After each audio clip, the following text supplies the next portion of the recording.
박종현 씨는 2022년 말 인천 송도의 신축 분양 아파트를 계약했습니다. 그때 송도는 인천의 강남으로 불리며 바이오 클러스터, GTX 같은 개발 호재가 쏟아지던 곳이었죠. 그는 새 아파트니까 입주 후 프리미엄이 붙어 오를 거라고 생각했습니다. 그래서 힐스테이트 레이크 송도 4차 전용 84타입을 8억 9천만 원에 분양받았습니다. 어차피 계약금만 내면 됐기 때문에 문제 없다고 생각했죠. 심지어 청약 경쟁률이 높았으니까 로또 당첨이라고 믿었어요. 그런데 2025년 입주가 다가오면서 시세는 분양가보다 한참 떨어졌는데요.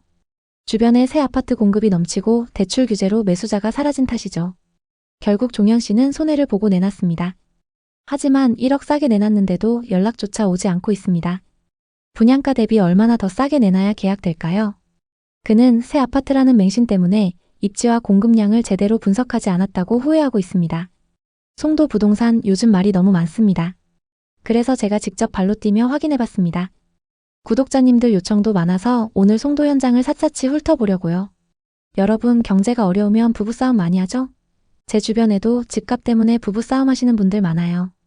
왜냐하면 집값은 떨어지고 대출 이자는 오르고 살기 점점 어려워지니까요. 스트레스가 쌓이는 거죠.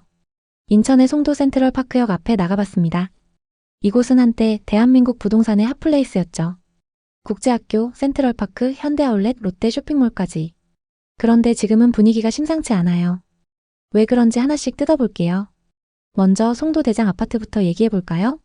센트럴파크 주변이 송도에서 제일 잘 나가는 단지들로 꼽히죠. 입지가 워낙 좋아요. 인천대 입구역, 센트럴파크역 근처에 생활 편의시설도 많고요. 이 주변 30평대 아파트가 2021년엔 13억까지 찍었어요. 근데 2023년엔 9억 아래로 뚝 떨어졌다가 지금은 9억 후반 정도에 거래되고 있어요. 매매가가 반등한 것처럼 보이지만 실상은 하락세가 계속되고 있죠. 거래량은 2025년 6월 이후 거의 없고 여전히 침체기라는 게 업계 얘기예요. 이동욱 씨는 40대 중반 회사원이에요. 제 지인인데 2021년에 송도 상권이 뜰 거라는 기대감에 센트럴파크 근처에 상가를 분양받았어요.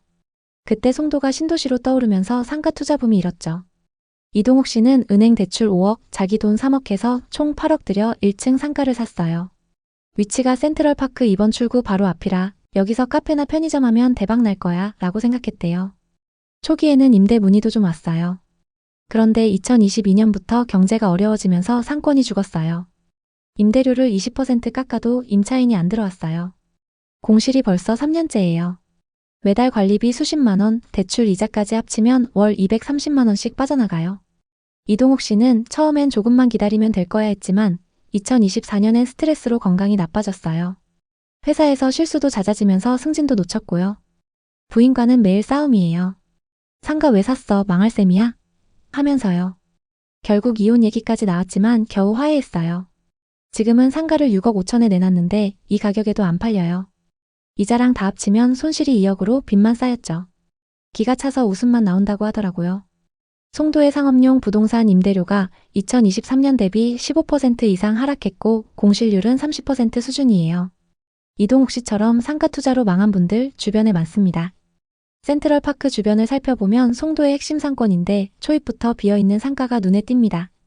2025년 기준 공실률 30%는 기본이고 3, 4년째 비어있는 곳도 많아요.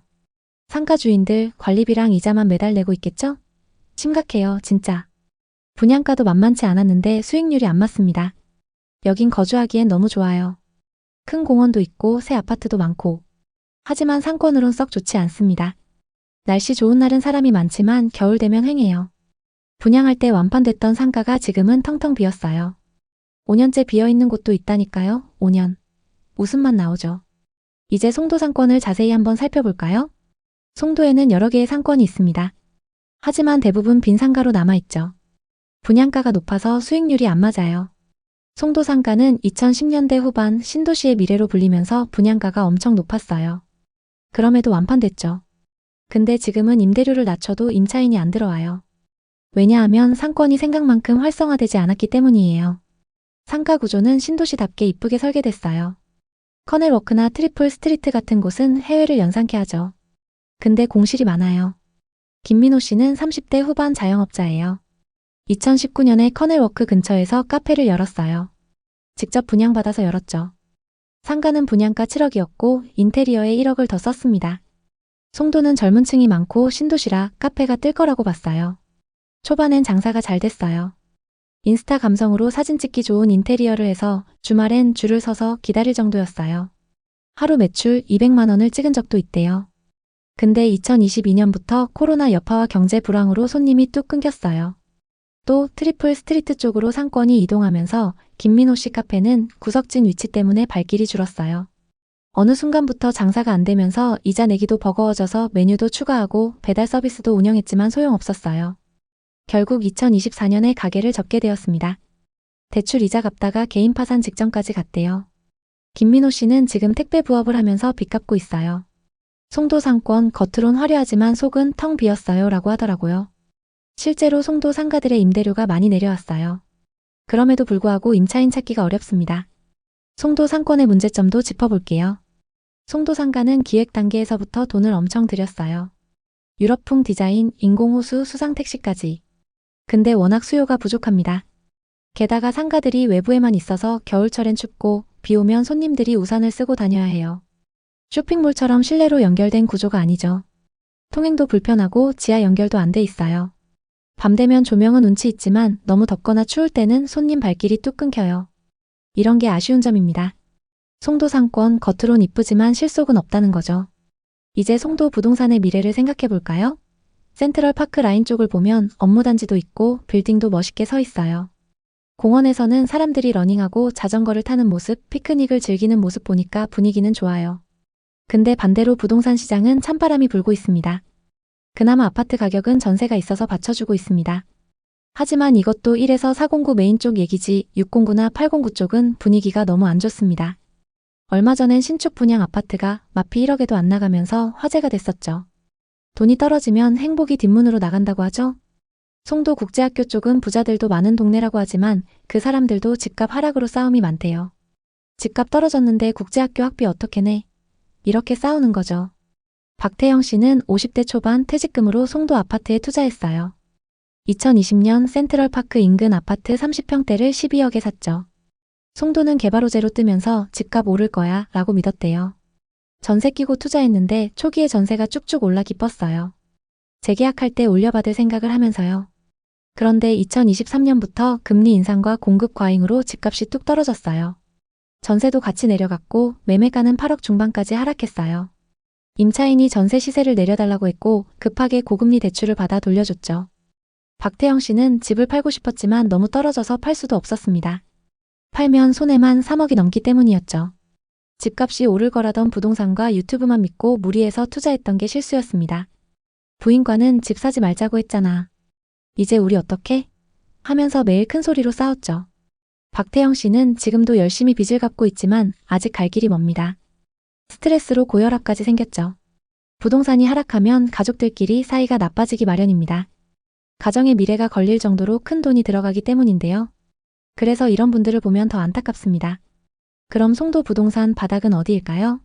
2025년 들어 송도 아파트 시장은 더 큰 폭으로 하락했어요. 대표단지 전용 84타입이 12억 4천만 원에서 9억 4천만 원으로 3억 하락했어요. 송도 외곽 아파트들은 고점 대비 30% 이상씩 빠진 거래가 나타나고 있죠. 게다가 거래량도 저조하기 때문에 당분간 부진이 이어질 거예요. 거래량은 2025년 초 기준 2024년에 비해서 조금 늘었지만 6월 규제가 시작되면서 급격히 감소했습니다. 자세히 살펴보면 아파트가 62%, 분양권 21%, 오피스텔 17%로 매우 저조해요. 상업용 부동산은 임대료가 하락세지만 수요가 더 크게 줄어들며 침체가 더 악화되고 있습니다. 상업시설과 생숙 등 비주거용 부동산의 미분양 매물이 넘쳐나는 가운데 기존에 분양받았던 투자자들까지 매물을 던지면서 공급이 폭증하고 있습니다. 할인 분양과 분양 혜택에도 손님이 아예 없죠. 분양받은 개별 소유자들은 공실 때문에 이자 내기도 어려운 상황입니다. 그나마 아파트는 상황이 좋은 편이지만 그것도 비주거용 부동산과 비교했을 때 얘기입니다. 객관적으로 봤을 때 아파트 자체도 분위기가 좋지 않습니다. 인천의 아파트 매물은 2025년 9월 기준 3만 8천 건으로 작년 말 대비 20% 늘었어요. 2019년부터 2021년까지 입주 물량이 늘어나면서 공급 과잉 현상이 심했어요. 갭 투자로 산 아파트 때문에 큰 손실 보는 사례도 많아요. 전문가들은 2026년까지 하락세가 이어질 거라고 보고 있습니다. 부동산 규제와 인천의 공급 과잉 때문이죠. 그래도 희망은 있어요. 송도국제학교, 업무단지, 백화점 같은 인프라가 탄탄하니까요. 장기적으로 반등 가능성도 있습니다. 하지만 지금은 신중해야 합니다. 특히 상가 투자는 더더욱요. 부동산 투자 겉으론 화려해 보여도 속은 텅 빈 경우가 많아요. 상가 투자로 망하고 가게 접고 퇴직금 날린 사례 주변에 널렸어요. 부동산은 주식처럼 자주 바꿀 수 있는 게 아니에요. 한 번 선택이 평생을 좌우할 수 있죠.